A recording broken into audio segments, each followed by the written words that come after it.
Hello. तो आज हम देखेंगे summary and P by Q of inductive and electromagnetic effect. तो पहले समरी देख लेते हैं। अगर आप इससे पहले इंडक्टिव इफेक्ट और इलेक्ट्रोमैग्नेटिक इफेक्ट नहीं जानते हैं और उनकी एप्लीकेशंस नहीं जानते तो इस वीडियो में, छोटी सी वीडियो में आप सारा समझ जाएंगे। और डिटेल में समझना है तो मैंने प्लेलिस्ट बना रखी है, उसमें जा कर के आप देख सकते हैं। यूट्यूब पर वीडियो पड़ी हुई है, आप सर्च कर सकते हैं, या फिर आप मेरे इस चैनल में जाकर यूट्यूब वीडियो को देख सकते हैं कि इंडक्टिव इफेक्ट क्या है। पूरी डिटेल है अच्छे से। वह नीट, आईआईटी और लैब असिस्टेंट तीनों के लिए है। लैब असिस्टेंट के लिए तो है ही। और हम आज जो पी वाई क्यू कर रहे हैं, जो पी वाई क्यू हैं वह लैब असिस्टेंट के लिए हैं। लैब असिस्टेंट, लेकिन जो लेवल है इसका,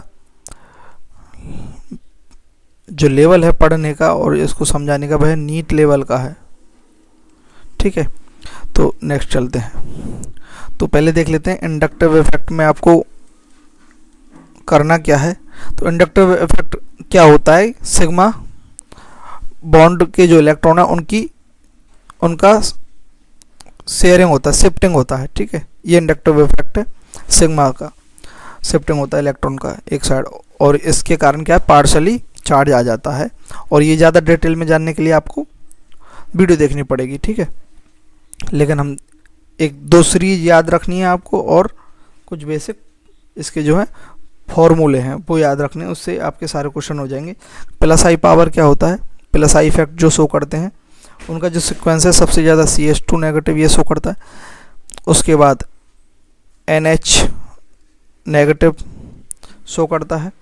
उसके बाद O नेगेटिव, उसके बाद COO नेगेटिव। ये क्या है? Plus I effect, plus I power की प्रेफरेंस के अनुसार सीरीज है। ठीक है, फिर उसके बाद क्या है, 3 डिग्री R, फिर 2 डिग्री R, फिर 1 डिग्री R, और फिर CH3। ये क्या है? Plus I effect, plus I power. और दूसरा है माइनस आई, माइनस आई, माइनस आई पावर के लिए क्या सीक्वेंस है? तो हमने एक ट्रिक भी देखी थी, NF3+, ना फरहान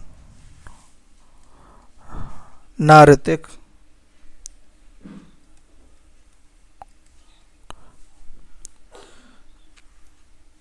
सॉरी Na नहीं है, नाइट्रोजन है। ठीक है,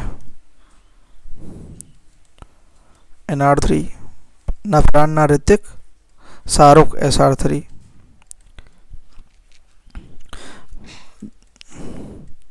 फिर उसके बाद ना हिमेश, ना ओमपुरी NO2, ना ओमपुरी सलमान। साइना अली, साइना मतलब CN, साइनाइड ग्रुप, अली मतलब aldehyde HO CHO। Saina Ali की कार में, की कार मतलब कार्बोक्सिलिक एसिड, की कार में कौन? फादर, कलेक्टर, बेटा, इंस्पेक्टर। ठीक है, और एल्कोक्सी ग्रुप, और एल्कोहल की मम्मी, एल्कोहल की मम्मी, एल्कोहल की मम्मी, एल्काइन, एल्कोहल की मम्मी एल्काइन नहीं है।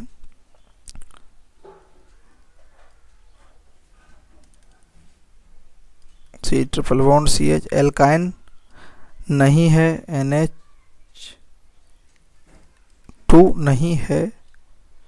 बेंजीन, बेंजीन ईन है। तो ये ट्रिक आपको याद रखनी है बस। ये मतलब आपको ये जो सीक्वेंस है वो मालूम होना चाहिए, और कुछ फॉर्मूलेज हैं वो याद रखना चाहिए। इसके लिए एसिडिक स्ट्रेंथ के लिए ये माइनस आई के डायरेक्टली प्रोपोर्शनल है और प्लस आई के इन्वर्सली। बेसिक स्ट्रेंथ के लिए जस्ट इसके अपोजिट, प्लस आई के डायरेक्टली प्रोपोर्शनल है और माइनस आई के इनडायरेक्टली प्रोपोर्शनल है। स्टेबिलिटी के लिए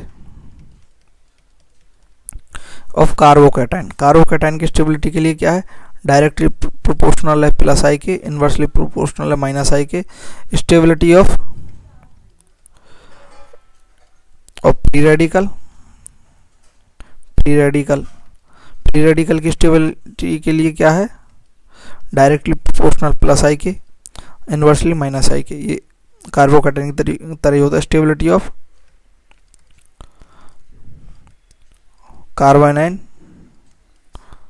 कार्बोनाइन की स्टेबिलिटी माइनस आई की डायरेक्टली प्रोपोर्शनल और प्लस आई के इन्वर्सली। बस ये दो स्लाइड हैं, बस यही आनी चाहिए, इसके बाद आपके क्वेश्चंस हो जाएंगे।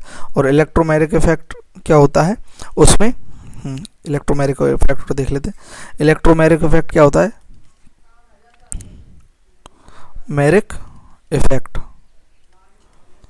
इलेक्ट्रोमैग्नेटिक इफेक्ट क्या होता है कि इसमें इलेक्ट्रोमैग्नेटिक इफेक्ट में पाई बॉन्ड इलेक्ट्रॉन का शेयरिंग होता है in the presence of pi bond electron sharing. कैसी शेयरिंग होती है, परमानेंट नहीं होती है, ठीक है, टेम्परेरी शेयरिंग।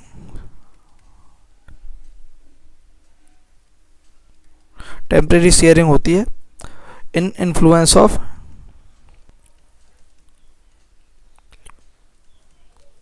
Attacking reagent.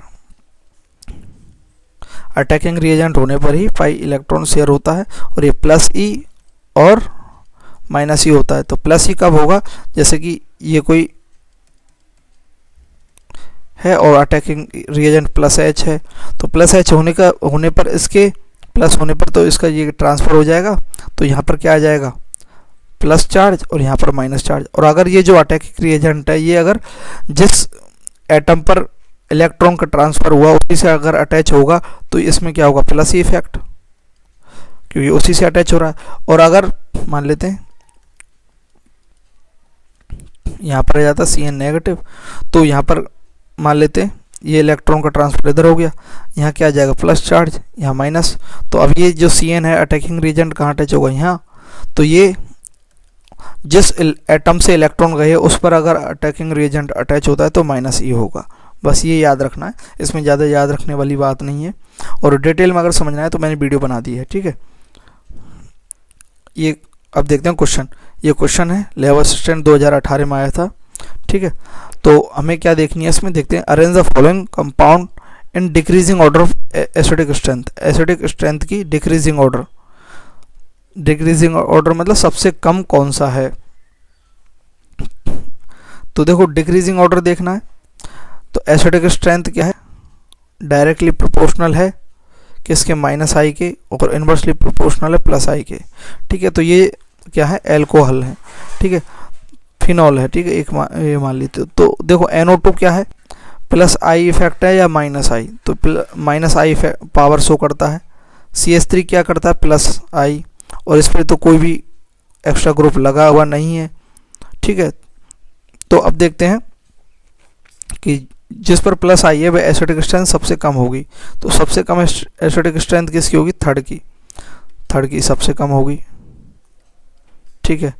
उसके बाद सबसे ज़्यादा किसकी होगी, NO2 की, क्योंकि माइनस आई इफेक्ट है, तो इस कारण से इसकी एसिडिक स्ट्रेंथ सबसे ज़्यादा होगी। तो फर्स्ट की सबसे ज़्यादा होगी, और उसके बाद बीच में आता है सेकंड ग्रुप। तो ये इसका सीक्वेंस हो जाएगा, सबसे ज़्यादा किसी थर्ड की, थर्ड सेकंड फर्स्ट, तो इसका आंसर हो जाएगा फर्स्ट ए, ठीक है। तो इस प्रकार से एक यही क्वेश्चन आया था 2018 में, और कोई क्वेश्चन नहीं आए हैं। तो हमने यहाँ बात P/Q की है लैब असिस्टेंट की, तो वो ही देखा है हमने। और एक ये क्वेश्चन है, ये 2022 में था। ये मुझे आइसोमर्स में करवाना था, लेकिन वहाँ नहीं करवा पाया, तो यहाँ इसको करवा देता हूँ, वो छूट गया था एक ये question. Which of the following statement defines meso form of isomers. तो मीजो कंपाउंड, हम जानते हैं मीजो कंपाउंड कौन से होते हैं। मीजो कंपाउंड्स क्या होते हैं, जिनमें कोई भी सिमेट्री पाई जाए, जैसे प्लेन ऑफ सिमेट्री में, मेनली प्लेन ऑफ सिमेट्री पाई जाए, और कायरल सेंटर हो, कायरल कार्बन्स या और कायरल सेंटर हो। लेकिन मीजो जो ये पूरा जो मीजो कंपाउंड है, मीजो कंपाउंड तो क्या है, इज एकायरल, एकायरल है, ऑप्टिकली इनएक्टिव है। तो ये हमें याद रखना है क्या है। लेकिन जो मीजो का आइसोमर जो होता है ना, isomer of meso, isomer of meso एक आइसोमर होता है इसका, ठीक है। तो वह क्या होता है,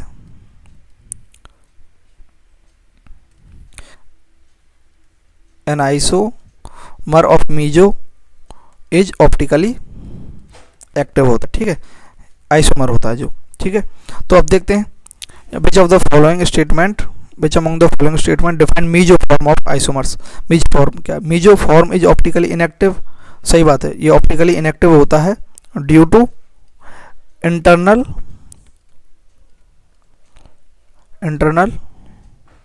compensation.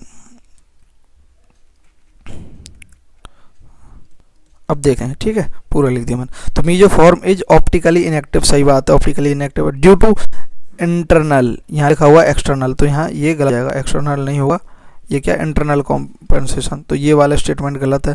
It can be separated into optically active pair of isomers, नहीं, ये तो क्या रेसिमिक मिक्सचर का है, रेसिमिक मिक्सचर्स जो होते हैं उनको सेपरेट करने पर वो ऑप्टिकली एक्टिव होते हैं, और जो ऑप्टिकली एक्टिव जो दो कंपाउंड है उनको मिलाने पर जो मिक्सचर बनता है रेसिमिक मिक्सचर, वह क्या है, ऑप्टिकली इनएक्टिव होता है।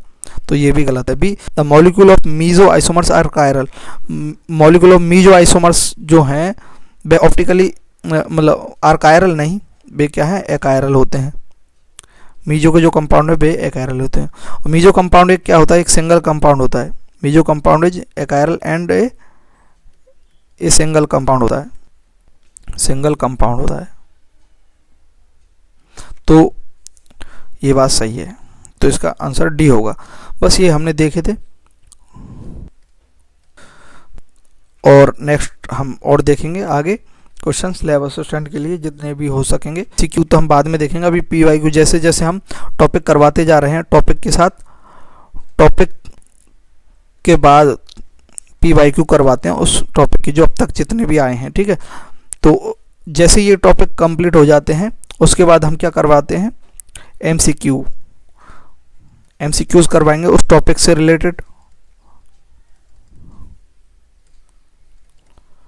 और जब ये भी हो जाएंगे तब हम क्या है, पूरा का पूरा, जैसे पूरी ऑर्गेनिक केमिस्ट्री हो गई, फिर इनऑर्गेनिक हो गई,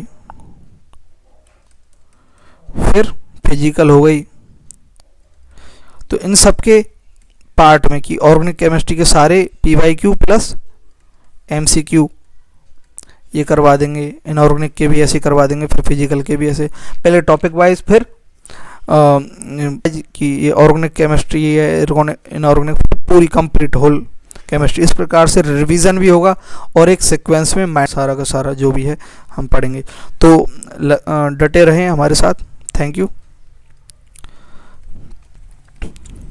थोड़ा धैर्य के साथ चलें और कंसिस्टेंसी के साथ चलेंगे तो हम अपनी मंजिल। थैंक यू, धन्यवाद।